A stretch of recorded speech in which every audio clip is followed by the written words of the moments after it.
There was a bank robbery that was committed by two amateur robbers. Let's just call those robbers as Yujang and Asep. Outside of the bank, there was a police officer called Inspector Dadong. He and his subordinates were watching that bank robbery. Inspector Dadong was disappointed and mad at his subordinates because they were still unable to take care of that problem. Inspector Dadong's subordinates couldn't do anything because a bank robbery carried a high risk even though it was committed by two amateur robbers like Yujang and Asep. Meanwhile, inside of the bank, Yujang and Asep got into an argument. They argued about who should kill the victims. At the corner of the Black Cock Street, there was a former Yakuza member called Kazuma. Kazuma had been just released from the prison. When he was looking for something in that mini-market, a man suddenly tried to attack him from behind, but Kazuma managed to avoid and defeat that thug in less than a second. Apparently, that thug brought some friends with him. Even though Kazuma was attacked by a gang of thugs, he managed to defeat that gang, but apparently, there were still more thugs who had been waiting to attack him. Kazuma had no idea who sent them to attack him. He told two random strangers called Dodit and Ningxi who were watching him fighting those thugs to get out of his way. After Kazuma defeated all of those thugs at the mini-market, he picked and bought a pack of dog food. Then, he gave that pack of dog food to a little girl called Ayu because that girl wanted to feed some stray dogs. Kazuma had to look after Ayu for a while because Ayu's mother had gone. He had no idea where Ayu's mother was. There was a leader of Yakuza called Margono. One night, a mysterious man from South Korea visited his bar. That man asked Kazuma's subordinates to watch over him. Let's just call that man Slamet. It could be seen that Slamet was injured. At the same time, a random Yakuza member called Shalikin was surprised when he heard that Tojo Gang lost $10 million in the bank. Shalikin was Kazuma's nemesis. Meanwhile, Tojo Gang was the name of Kazuma's gang. Kazuma created that gang before he was put in the prison. Shalikin's subordinates suspected that Kazuma was responsible for Tojo Gang's money that had lost in the bank. At a cafe, Ningxi told Dodit that she had stolen an amount of money from the mini-market they visited before. Dodit was surprised when he found out about that. He planned to return that stolen money to the mini-market, but Ningxi asked Dodit to steal with her instead. She said that she had a knife to protect themselves. Ningxi and Dodit finally decided to rob a cafe. They used Ningxi's knife to threat all workers in that cafe. Even though their robbery went successful, Dodit still didn't understand why Ningxi wanted to rob. At the same time, the two amateur robbers were still inside of the bank. Inspector Dadong said that the bank that was being robbed by those amateur robbers didn't have any money. Inspector Dadong believed that this strange situation had something to do with $10 million that belonged to Tojo Gang that had been missing from all banks in that city. He refused to take care of this case because he didn't want to deal with Yakuza. At Margono's bar, Margono's subordinates were troubled by Slamet because Slamet didn't understand Japanese. Slamet only spoke and understood Korean. Because of that, Slamet made some drinks for them to express his gratitude to them. At the same time, when Shalikin and his gang were walking down the Black Cock Street to find Kazuma, they were stopped by some local thugs who were disturbed by their presences. While Shalikin's gang and those local thugs were fighting with each other, Shalikin entered a store where a random man called Gupin lived. Gupin was an informant who knew about all information from the underworld in that city. He was also an illegal arms dealer. Shalikin visited Gupin because he wanted to ask Gupin about Kazuma's whereabouts. Gupin asked him to give him something as a payment for that information. Apparently, that something was a torture from Shalikin and not money or any valuable thing because Gupin was a masochist.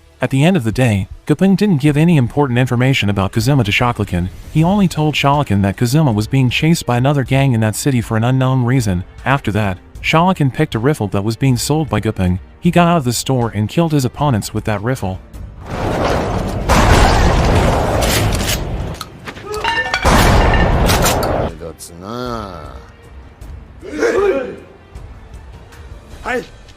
Inspector Dadong met with Kazuma. Apparently, Inspector Dadong and Kazuma knew each other. It seemed like Inspector Dadong was highly respected by Kazuma. Inspector Dadong asked if Kazuma was responsible for the $10 million that belonged to Tojo Gang that had been missing from all banks in that city. Kazuma was confused when he heard Inspector Dadong's question. He said that he was busy looking for Ayu's mother. Inspector Dadong told Kazuma to be careful because Shalikin's gang and Tojo Gang were suspecting him.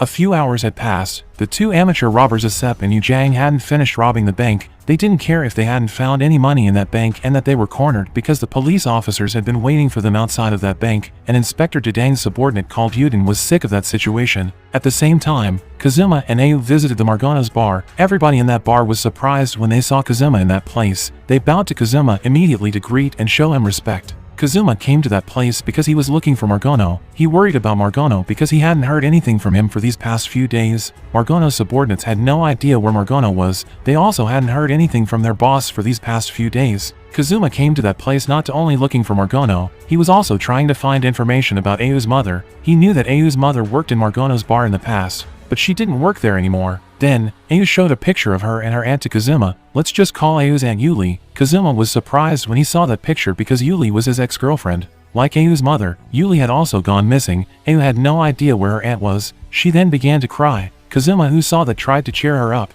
Not long after that, Kazuma received a phone call from Margono's subordinate. Margono's subordinate told him that there was something strange with the disappearance of Margono. Kazuma asked him to meet him in a place at the Black Cock Street. After Shalakin's gang and the local thugs were finished fighting with each other, Inspector Dadong ordered his subordinates to withdraw from that place because he believed that there was going to be a bloody murder. Inspector Dadong warned the police not to interfere with Yakuza's business. He was worrying because Kazuma began to feel annoyed by Shalakin and his gang. He believed that there was going to be a horrible mass murder if the police insisted on interfering Yakuza's business. After the police officers heard that, they finally agreed to withdraw from that place. At the same place, Slamet began to make his move. He met with his informant and asked him where he could buy an illegal weapon. He also told his informant that he knew the man who was responsible for the Tojo gang's money that had been missing. Let's just call Slamet's acquaintance as Jankrik. Slamet planned to kill Jankrik because he wanted to save Yakuza.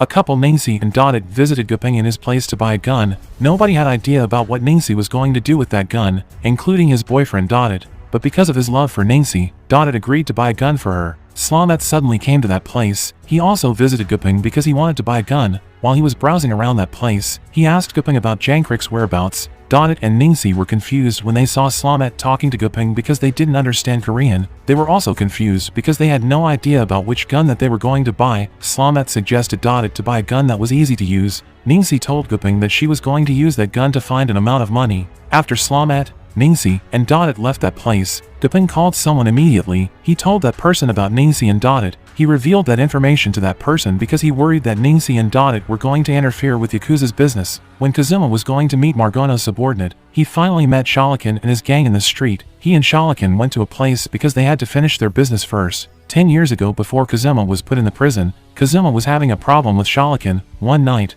Shalakin wanted to solve their problem by fighting with each other. Kazuma agreed with his solution. Turned out, Shalakin was not as strong as Kazuma. It was easy for Kazuma to defeat Shalakin with just a single punch. Shalakin's subordinates who were watching them fighting admitted that Kazuma was really great. They now believed that Kazuma was a living legend and they were not supposed to disturb him. Shalakin was upset because he felt humiliated by Kazuma. He took his anger out on his subordinate by kicking him on the chest. Then, he asked Kazuma for another fight. This time, he tried to use a fighting technique called the flying frog. But Shalakin still failed to defeat Kazuma even though he had used a knife during their fight. He humiliated himself by being ridiculously defeated by Kazuma in front of his subordinates. Shalakin's subordinates finally called an ambulance to bring Shalakin to the hospital because he was badly injured. But before the ambulance arrived at the hospital, Shalakin suddenly got up and hijacked that van. He wanted to get back to his previous place and challenged Kazuma for another fight. In the bank, the amateur robbers Asep and Yujang finally decided to have a dinner with the bank employees. They asked the police officers to order them some bentos. The police officers were still watching them from outside. They still had no idea how to catch those robbers without hurting the bank employees whom those robbers were taking as their hostages. At the same time, at the rooftop, Slamet was testing the gun that he had just bought from Gupeng. He fired his gun to a satellite television that was located at another building. While he was busy firing his gun, he accidentally saw Ningsi and Dodit were being intimidated by Yakuza. Yakuza found out about Ningsi and Dodit's plan after Gupeng told them. Dodit panicked and accidentally shot a member of Yakuza. Dodit had no idea why he and Ningsi were being chased by Yakuza. Apparently, Ningsi had hidden something from him all this time. Beside the information about their plan that had been revealed by Gupeng to Yakuza, another reason why Yakuza was chasing them was because Ningsi was borrowing a large amount of money from one of their members. Because of that, Ningsi began to rob some stores and cafes. She wanted to pay off her debt to the Yakuza member who lent her money. She didn't want to deal with Yakuza anymore.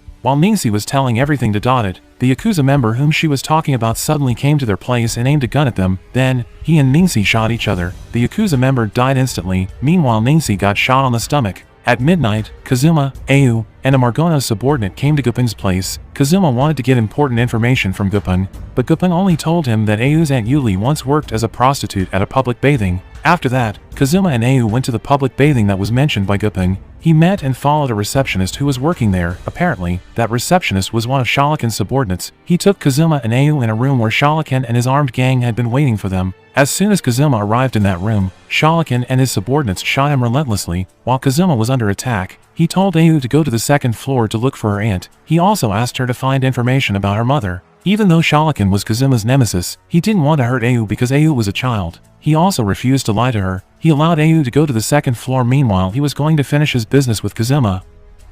After Ayu left that place, Shalakin began to relentlessly shoot Kazuma again. Kazuma suddenly had an idea to defeat Shalakin and his gang.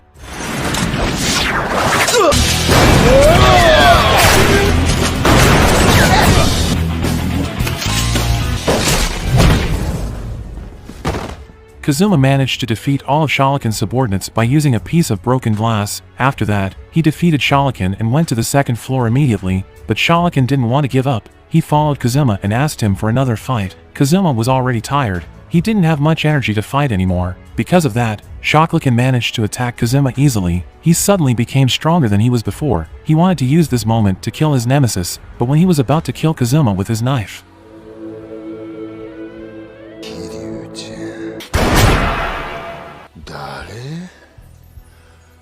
Shalakin died instantly. Surprisingly, Margono appeared in that room and killed Shalakin. Inspector Dadong also came to that room. Apparently, Margono had been released from the prison by Inspector Dadong. There had been a misunderstanding all this time. Margono told Kazuma that the person who had stolen $10 million that belonged to Tojo gang from all banks in that city was Ayu's mother. Because of that, Ayu's mother was being captured by Tojo gang in a building. After Kazuma found out about that, he and Ayu was heading to that building immediately. While they were heading to that building, Kazuma's former subordinate, who was also a member of Tojo gang, suddenly came and shot Kazuma on the stomach. He also took Ayu away by force. Kazuma went to his doctor's house and treated his wound there. After that, he took a bottle of energy drink and went to the building where Ayu's mother was being captured by Tojo gang. While he was heading to that building, he saw a helicopter heading to that building too. When he arrived in that building, he saw his ex-best friend who had become his enemy waiting for him there. His ex-best friend was called Nario. He was the new leader of Tojo gang. Kazuma and Nario finally got into a fierce fight. Kazuma didn't care that he was still badly injured.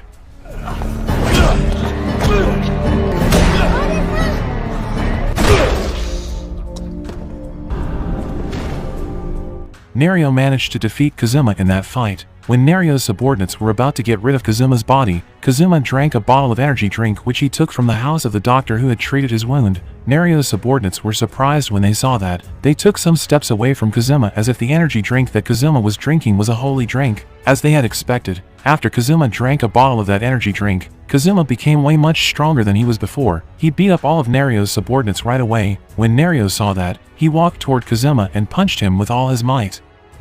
Kazuma finally managed to defeat Nario. After that, Yuli suddenly appeared in that room. Yuli revealed that she was actually Ayu's mother herself. She had lied to Ayu all this time. She forged an identity of Ayu's mother as a part of her game. Then, she pushed a button of a remote control that she was holding. That button was going to activate and denote a bomb. Yuli told Kazuma and Ayu to get out of that building immediately because that place was going to be destroyed by a bomb soon. At another building, Slamet was watching Jankrik, who was inside of a helicopter. When that helicopter was about to land, this thing happened. The bomb finally exploded. It destroyed the top floor of that building. It also blew away the $10 million that was stolen by Yuli. People in that city were happy because they got that money for free, including the two amateur robbers Asep and Yujang. That duo finally got out of the bank to pick that money. The police officers who saw them chased them immediately. Unlike other people who were happy with the money that was blown away by the bomb, Ningxi and Dodit were sad because Ningxi was severely injured. Ningxi finally died on Dodit's back. After Slamet killed Jankrik, he came to meet Joko to say goodbye. He had to go back to South Korea soon. Apparently, Shalakin was still alive. Kazuma managed to protect and save Ayu from the bomb explosion. They both survived from that horrible incident. In spite of that, Ayu was still sad because her mother had died. She had nobody now except Kazuma.